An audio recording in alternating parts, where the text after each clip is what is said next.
Olá, esse é o Informe Blumenau Entrevista, que recebe hoje a deputada federal Carmen Zanotto, ela que é presidente do Cidadania em Santa Catarina e esteve em Blumenau. Deputada, obrigada pela deferência com o nosso portal. Ô Alexandre, eu que agradeço a oportunidade de estar aqui conversando contigo e com todos que estão nos acompanhando. Vamos lá, vamos tentar resumir um pouquinho a sua visita a Blumenau nesse dia 14 de novembro. Quais foram as atividades que a senhora fez na cidade? Bom, não poderia ser diferente. Eu tive uma agenda agregada, agenda parlamentar com minhas atribuições em especial na área da saúde, que eu presido a Subcomissão Permanente da Saúde, e agenda como presidente do Cidadania aqui em Santa Catarina. Então, a gente também quer fortalecer o nosso partido aqui no município de Blumenau. Todos os dirigentes partidários estão buscando, neste momento que estamos nos organizando para as eleições de 2020, a busca do fortalecimento da conversa com as lideranças para o processo. Em especial, eu também tenho uma outra tarefa, né? Eu sou procuradora adjunta da Mulher na Câmara Federal e como bancada feminina que nós temos lá, eu tenho a tarefa de também buscar motivar as mulheres para o processo eleitoral. Se elas vierem para o nosso partido, excelente, nós vamos ficar muito felizes, mas que as mulheres procurem os partidos que elas mais se identificam e vão para o processo eleitoral. A gente precisa da representação feminina em todas as câmaras de vereadores, ampliar nas assembleias legislativas, depois na Câmara e no Senado. Eu acho que isso é uma coisa que nós, como dirigentes partidários, precisamos pautar isso no dia a dia. Na sua introdução, a senhora já tocou em 3 pontos que a gente vai tentar esmiuçar ao longo da entrevista. Vamos começar com a política. A senhora participou na Câmara de Vereadores da posse do suplente, o Dr. Carmo, que pertence ao Cidadania. Mas foi toda uma movimentação do vereador Bruno Cunha, que ainda está no PSB, que abriu essa possibilidade para o Dr. Carmo.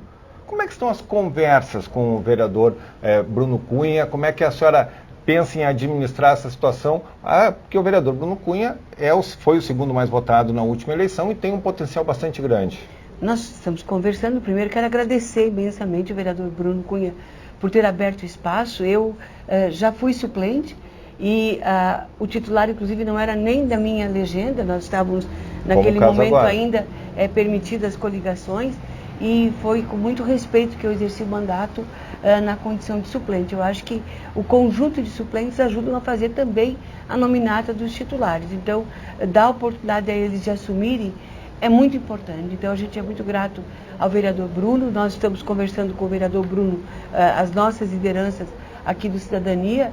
É uma construção. Se efetivamente vai se concretizar ou não, será uma decisão dele. Nós vamos ficar muito felizes como Cidadania, se nós tivermos a oportunidade, assim como estamos tendo, de ter tido a posse, né, do nobre suplente de vereador Dr. Carmo por este período de 30 dias, de quem sabe, né, no ano que vem a gente ter o Bruno disputando o processo eleitoral pela nossa legenda aqui em Blumenau. Seríamos e estaríamos muito gratos. Nós sabemos do comprometimento que ele tem, não só pelo número de votos que ele recebeu aqui na cidade, né? Mas ele tem também esse olhar intenso para as questões sociais que nos anima muito e é o que a gente precisa, sabe? A gente precisa de pavimentação de ruas, a gente precisa de tudo. É que nem na nossa casa, né?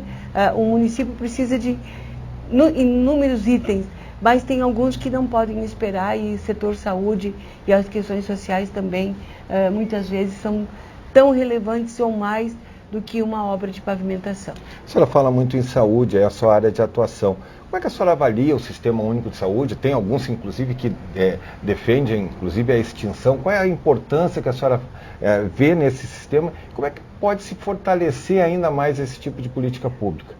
É natural porque eu sou enfermeira de formação, fui secretária municipal, secretária adjunta, secretária de Estado, e lá na Câmara Federal eu presido a Subcomissão Permanente da Saúde, que é uma das subcomissões da Comissão de Seguridade Social e Família. Então, é como se fosse uma comissão permanente na Câmara, e o Sistema Único de Saúde ele avançou muito nesses 30 anos.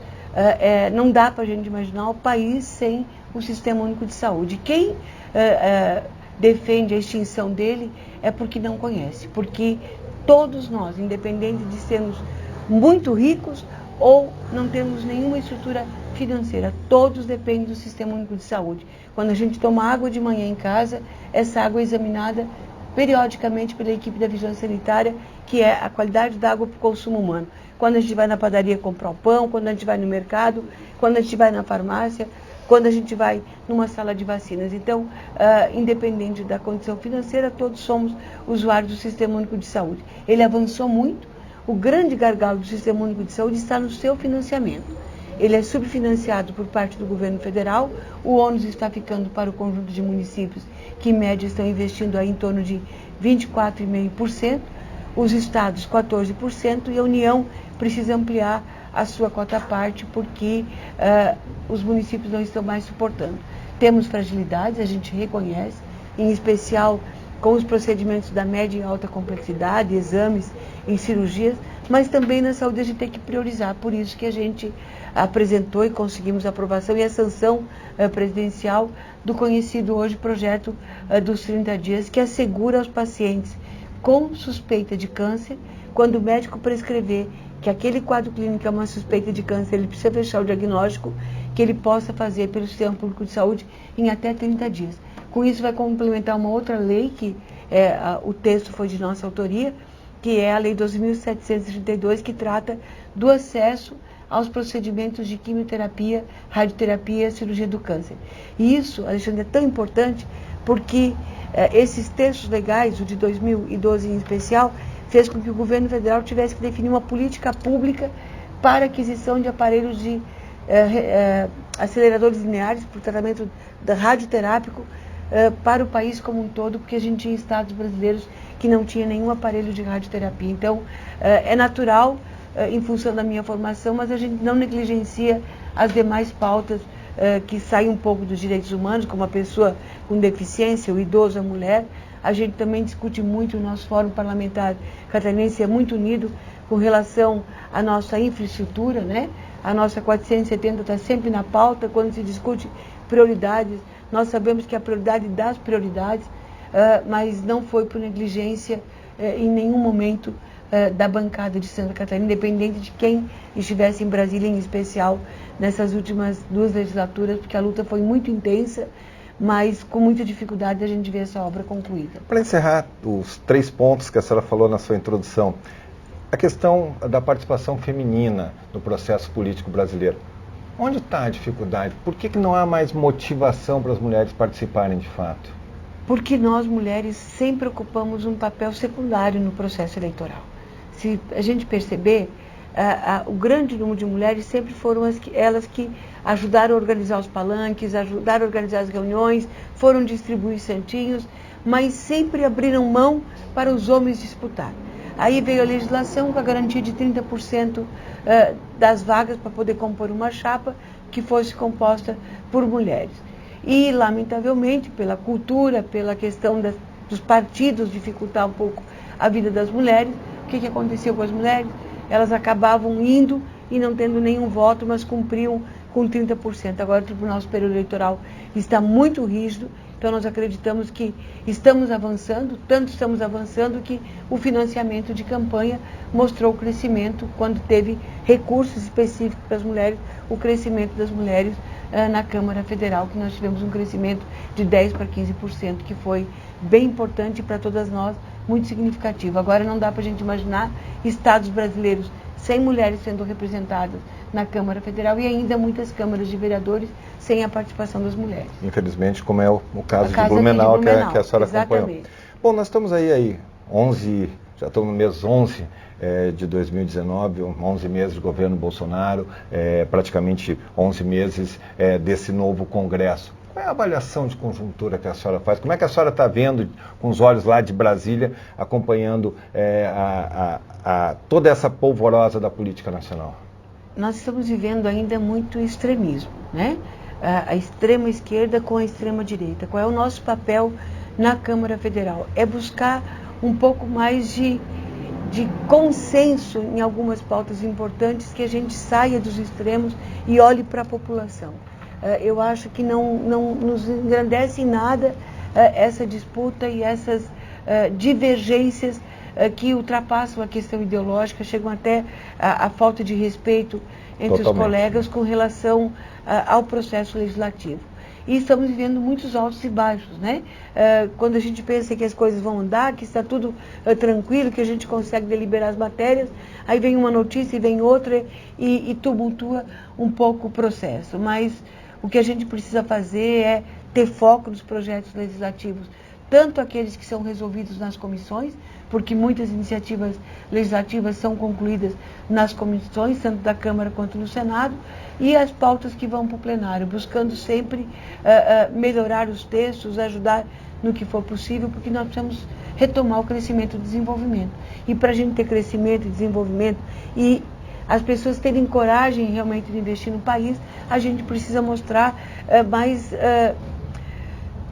vamos dizer assim, até difícil as palavras, né? Mas mais consistência na linha de encaminhamento, mais segurança para aqueles que querem investir no país em termos de não termos tantos altos e baixos e isso dificultar, inclusive, que as pessoas queiram investir no nosso país.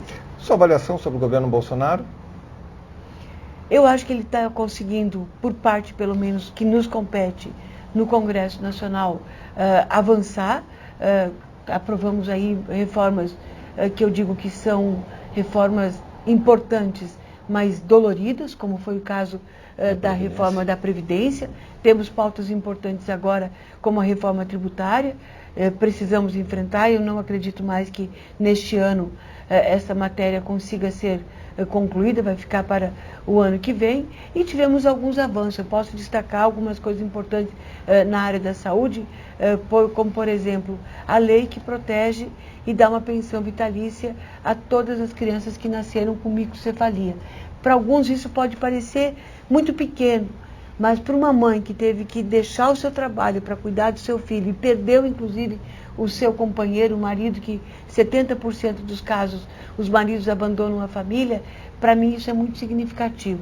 Assim como a medicação para AME, que atrofia muscular espinhal, nenhuma família brasileira praticamente teria condições de estar desembolsando aí praticamente 2 milhões de reais por ano para comprar essa medicação. Então, tivemos avanços e a gente precisa renovar essa esperança, que o país vá cada vez melhor, porque para a gente ir bem, o país precisa ir bem. Então, para a gente resgatar o trabalho, para a gente melhorar as condições sociais da população, o Brasil precisa ir bem. E triste daqueles que torcem para o governo ir mal e para as coisas não dar certo, porque isso vai ter impacto direto na vida das pessoas. Para encerrar, 2020 tem eleição municipal, que é a eleição que é mais próxima do cidadão, onde se escolhe vereador, onde se escolhe prefeito. Qual será o papel do Cidadania em Santa Catarina e o que o Cidadania tem para oferecer para o eleitorado? Bom, o Cidadania pretende, na medida do possível, lançar candidatos a prefeitos e prefeitas em vários municípios. Nós precisamos crescer enquanto legenda. Nós só temos uma representação federal, que é representada por mim na Câmara Federal. Não temos deputados estaduais e temos apenas uma prefeitura, que é a Prefeitura de Fraiburgo, que é a prefeita Claudete. Então, precisamos ampliar o número de prefeitas e prefeitos, precisamos ampliar o número de vereadores nos municípios, porque a gente precisa ter protagonismo para 2022, porque agora nós também, todos os partidos, estão vivendo um momento que está proibida a coligação nas proporcionais. Então, não dá para a gente imaginar que nós vamos chegar no ano que vem e vamos juntar um conjunto de partidos e fazer uma chapa para disputar as câmaras de vereadores e aquela prefeitura, se nós não tivermos nominado. Então, a gente precisa, todos os partidos estão trabalhando nesse sentido, e o que nós temos para ofertar para a população catarinense, para o nosso conjunto dos municípios, é aquilo que a gente vem trabalhando na Câmara Federal e no Senado, com a orientação da nossa direção nacional. A gente precisa olhar para os textos que são apresentados, lembrando que atrás daquele texto legislativo existem as pessoas. A gente precisa governar não para a gente precisa governar para aqueles que precisam da gente. E numa sociedade onde a gente tem dificuldades, a gente também tem que ter olhar para aqueles que têm mais sensibilidade em termos de dificuldade, mais vulnerabilidade, e essa é uma pauta que a gente defende também, e fazer boa gestão. PPS tem isso, gente. Agora, o Cidadania, né? A gente já tem um pouco o hábito da nossa nomenclatura anterior. O ato falho, normal.